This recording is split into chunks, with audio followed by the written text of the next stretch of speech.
Hello everyone and welcome back to Planet Zoo. We're back in Saltwell Safari Park and we're at a place where you may not recognise because I've made a few adjustments in advance of starting this speed build where we're going to be redeveloping our train station in the second area in Saltwell Safari Park. So there were a few bits and pieces here last time we were here, but all I've done is I've raised the railway track and raised the station and cleared out all of the other junk that was here beforehand because we're going to redevelop this entire area, and I think there's enough space for one, potentially two habitats now either side of the station that is now complete, and I'll talk about that a little bit more as we go on. So we're just going to get started with our speed build and I'm going to explain a little bit about what I want from this part of the build. So we are moving away from the wild Africa area that was at the beginning of this zoo, so we're kind of looking to create a little bit of a transitionary phase between this station and the area behind it.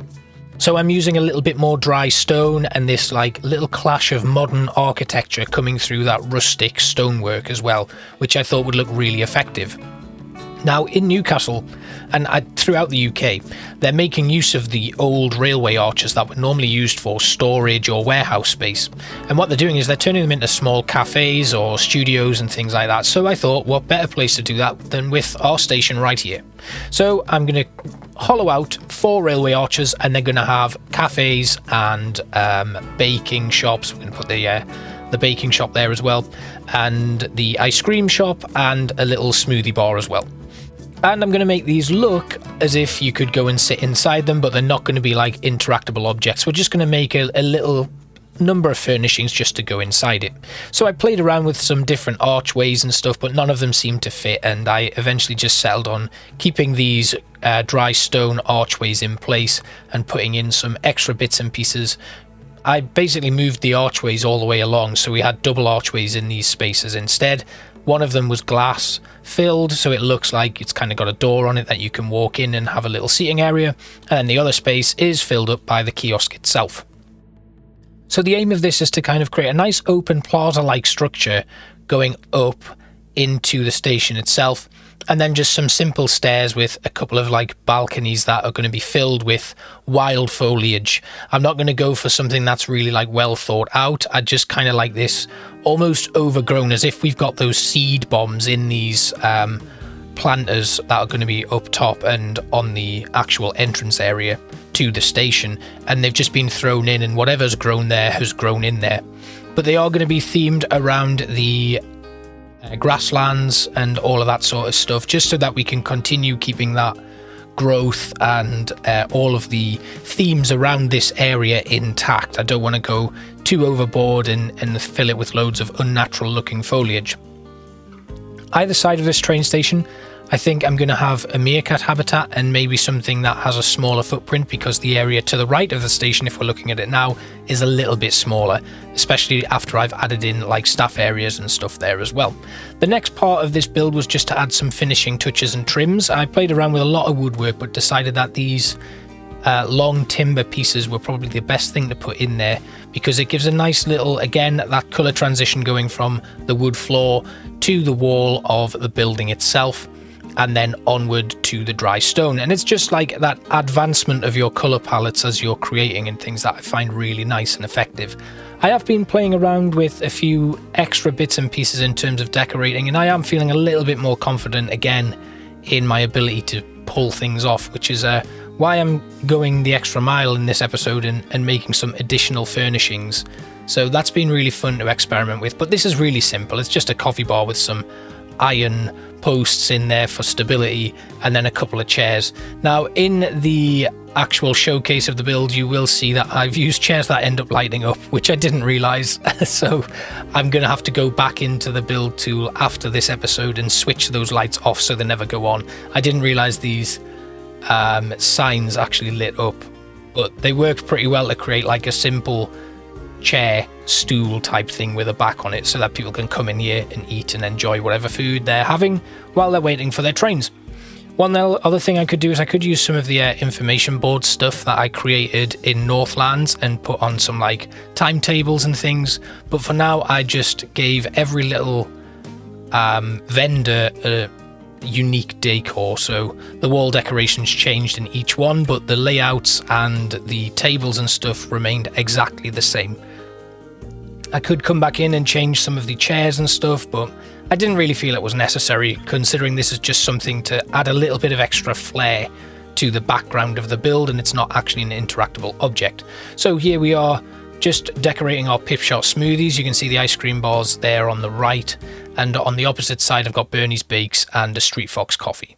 One thing I did really like doing was using these bracelet type things from the Africa packs and putting in some of the basic plastic Planet Zoo shape pieces. I thought that just made it look like a nice little framed bit of artwork, but there wasn't much to it.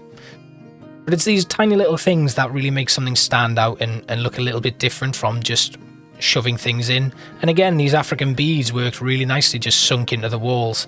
And because the actual shop kiosk itself is just a hollowed out thing at the back there, I've got that scope to be able to sink things further into the wall here, because you'll not ever see the overlap, because it's not a part of the park that's going to be visible to anyone. It's just this open void, which I really like using in my builds, because it gives you that opportunity to use little bits and pieces and sink them further into a wall than you traditionally would be able to. So I'd always recommend that. It makes things a little bit bigger, and it can be a little bit clunky when you're wandering around trying to do some decorating and stuff, but it's worth it. It's worth it for the end product, basically. Playing around a little bit more with some interior design and things, but there wasn't really a lot more to do here. I decided to go with an Asia theme for this, Bernie's Bakes. So we put a nice little tableau in there, and then some of the fans, we just rotated them around to make, again, a complete circle, and then change the colours of them all. This was a little bit fiddly because I didn't realise that the fans were actually like 3/4, and they don't quite match up, so you can't make a complete circle with them. But once we'd done it, everything was pretty much spot on, and it was okay. And it was just a case of getting them into position, changing the colours, making sure they're at least vaguely even spaced apart, which at the moment they're not, and then changing the colours. It was really nice to come back to Saltwell Safari Park. I was a little bit disheartened with the changes in the last patch, which kind of took away the lying snow in Northlands and ruined my inspiration for that area a little bit. But now that they've fixed that as well, I should be able to come back to managing both zoos together. But it was really nice to come back here. I feel like I come away from this place for far too long, and when I get back I'm not really sure what to do, and then something just hits me. But I'd really like to keep them both going in tandem, so we at least get one of each zoo per month. Just adjusting some of the path here, because that kind of got a bit of a nightmare. Finally getting it all evened out so that I can put in my new planters and finish off the pathing. So here, this wood path is not exactly floor level, so we do get a little bit of clipping from shoes as guests are walking in. And then my usual trick of putting in some nice mulch planters to really bulk out an area, which I really like doing. It just gives you a lot more creative freedom, and once again you can hide plants just below that mulch level and bring everything up nice and easy. Okay, looking good so far. Next I want to work on my roof, and I had a great idea for finally using these New World signposts, which I think look really cool, but I've just never been able to find a use for them. And then I decided wood and the dry stone, the whole combination that I've got going for this build, it might be a good time to now finally turn these into some sort of, I don't know, it's like a partition. And our plants, or where our flower bombs have been thrown in, are inside this. So we'll just get little pops of foliage popping, like coming through the gaps in that fence. But on the whole, it's this nice contained area. And I really liked using these trellis pieces as well, and then putting in some nice little, I suppose, columns just to finish off and make it look like a complete joined piece, because that gap was a little bit hideous. And then once again, using the Planet Zoo shape pieces to fill out any joins and stuff where there are slight imperfections on the corner edges there. We just make some nice little end caps for each of the columns.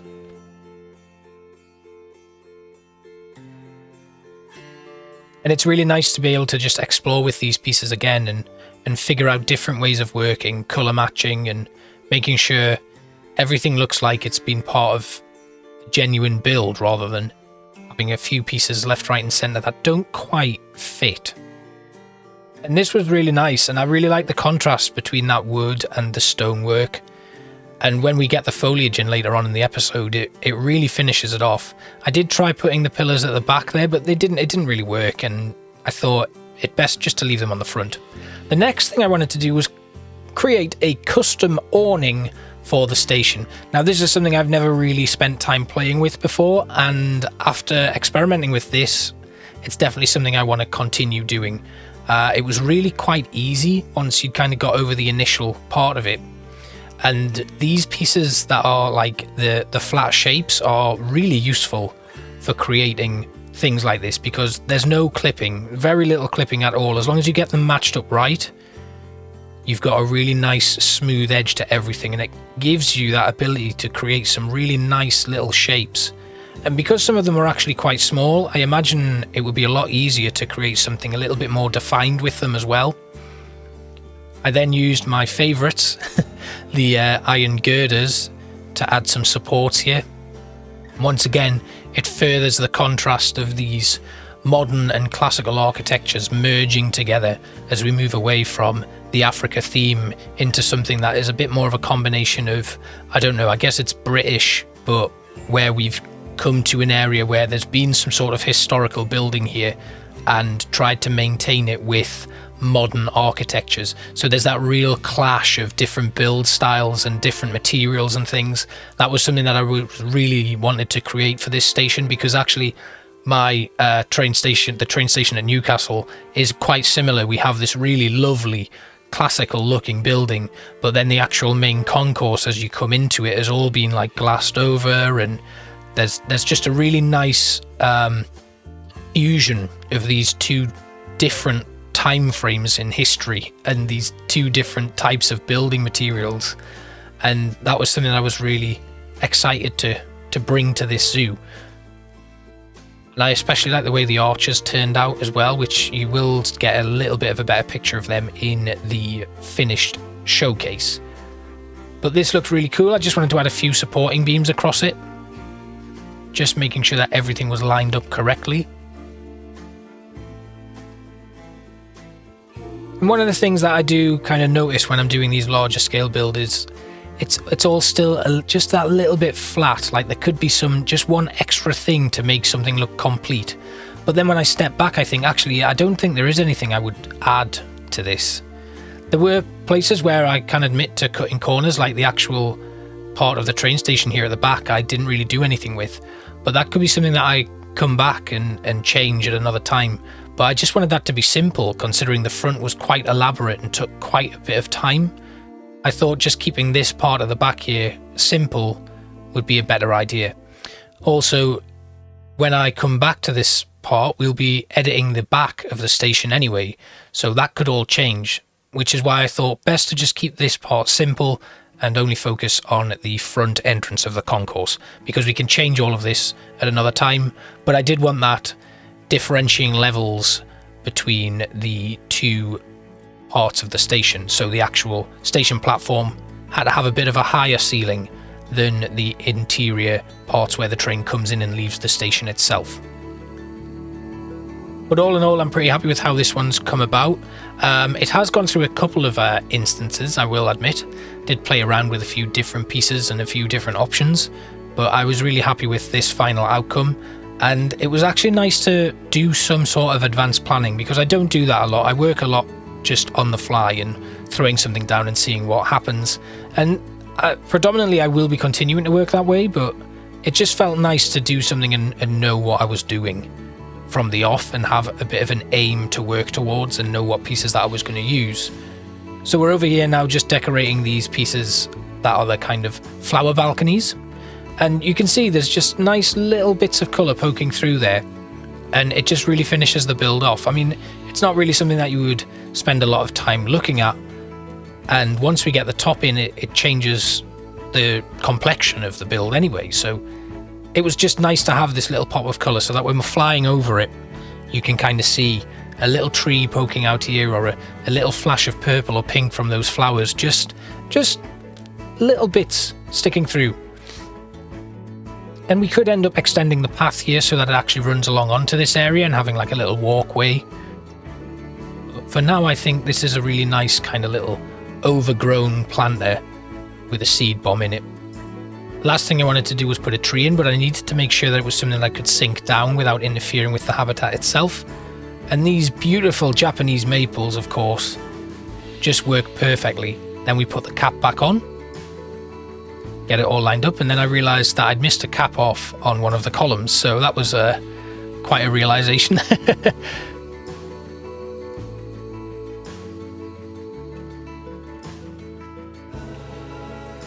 And there we go, looking nice and tidy. And then we just did the same with the other side.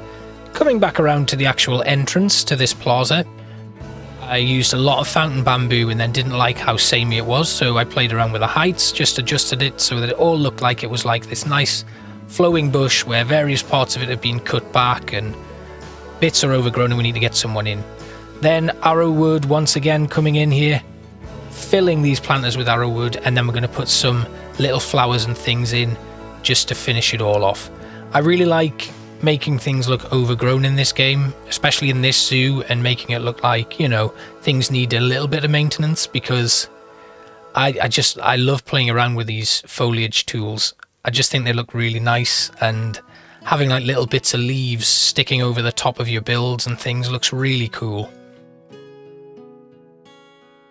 And this all looks very plain and basic at the moment, and I think that I like it that way.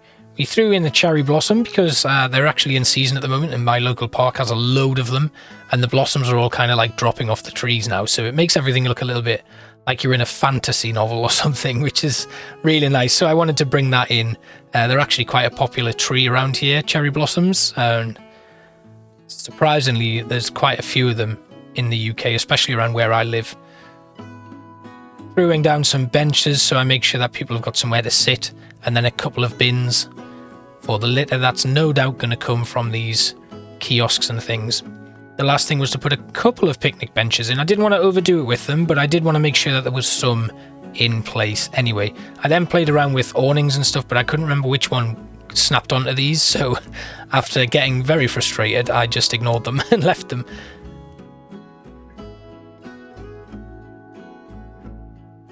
And then security cameras, which I have forgotten to do in so many of my zoos, and I'm going to start kind of doing a little bit of a check on all of that sort of stuff and getting security cameras put in all of my franchise mode zoos, rather the two that I'm running at the moment. And then some lighting. Again, something I always forget to do, so it was nice to actually remember that for a change. And it always strikes me that when I do a little bit of planning, everything looks a lot better. But you know, I don't work that way long term, and I have to like just see how it goes and experiment with things. And I mean, even here with these lighting touches, we did like a little bit of experiment with it. I didn't like it, so I took them all out, went with something a little bit more basic that I could sink into the wall with these New World lamps, and just had them lining the walls just here and on the opposite side as well. And it was just literally about making sure that I had enough light to cast so that when it gets dark that things are still lit up. I then didn't like the overkill on the wood planks, so I moved these picnic benches back a touch and put down some breeze block flooring for the queue to the shops. Just thought that made sense given that the interior of the shops is all breeze block. The last thing I wanted to do before we get to the showcase, I put in a transformer that was well hidden underneath the train station. That's not going to interfere with any of the guests' happiness. And then bring a staff path up here. Now this staff path is going to facilitate our new habitats. One of them going to be here. We're going to dig that out right now. This, I think, will be the meerkat habitat. So it's going to be one that's dug into the ground, so people are going to be able to look down and see all of the habitat without needing to get up close and look over a fence. Speeding back through here, we're going to run a staff path all the way along, just loop it round behind and through the train station there, and it ends up right there. And then maybe we can make a proper little tunnel for our staff to walk through just underneath that. And then we'll map out our barrier. It's going to be a null barrier because we're going to make sure that there's not enough height or traversable area for the meerkats to actually just escape from it. I don't think they can climb. I'm not too sure. We'll find out, I guess, like I did in my last mini-sode that I did. When I overloaded the habitat and filled it with climbable objects, and the Eurasian lynx just hopped out of it and started exploring my zoo. Thank God that was on sandbox mode. Alright, here we go, doing a nice little sweep past. This wasn't actually meant to be in the video, but I did quite like showing it off in this way. Excuse the shoddy camera work, but I do think this looks really nice and open and spacious, and it was really fun to put this one together. Kind of like a little bit of a different angle to how I normally build things, which was really nice to explore. And yeah, I'm looking forward to doing more of this type as we move into the new area. I did put an extra couple of finishing touches on. I used some steel girders to create a kind of handrail with some lights on it, as you can see there as we sweep around and past. And just looking through those glass counters there, they really look nice, they look good. Sweeping across here, we've got a lovely kind of entrance that guides you in to the train station, and that architecture differential's really nice to see together. I think it really works. We did have a bit of snow coming in here for some strange reason. It never bloody snows here. As soon as I want to showcase a new build, there we go, it starts snowing. But looking good. Just coming through this glass there, you can see the lit up chairs, which I need to sort out, and then the interior of the station looking nice, clean and clinical. The whole area is just a really nice change from the rest of the zoo, and I think it really helps to ring in that change as we move into a brand new area that's going to be more focused on, I guess maybe we could do a lot more wetlandsy stuff here. We're kind of coming to that part where that long river is almost dominating just before we get to the huge lake that encompasses the main part of the zoo at the back. So I'm just kind of thinking about what I can do. I was thinking maybe this could be the area where we do a couple of drive-through habitats, because we've got quite a bit of space there to use. So maybe we could put in some, I don't know, water buffalo and wildebeest and stuff like that. Some kind of like big game reserve we could maybe do. Get in some elephants and things like that, and then maybe move some from Wild Africa into a newer habitat that's got a little bit more space in that we can split into different areas. Anyway, I hope you enjoyed this build. It's been fun to get back here, and as we zoom out you can really appreciate how large this zoo's got. There's still a long way to go. This was my first zoo, the one that I wanted to hone my skills practicing in. So it's been nice to be here and to expand that, and it's going to be really interesting if I can continue this all the way to completing the whole area and see how we went from the beginning to the end. I hope you enjoyed this one, and I will see you for the next one. Thanks for watching.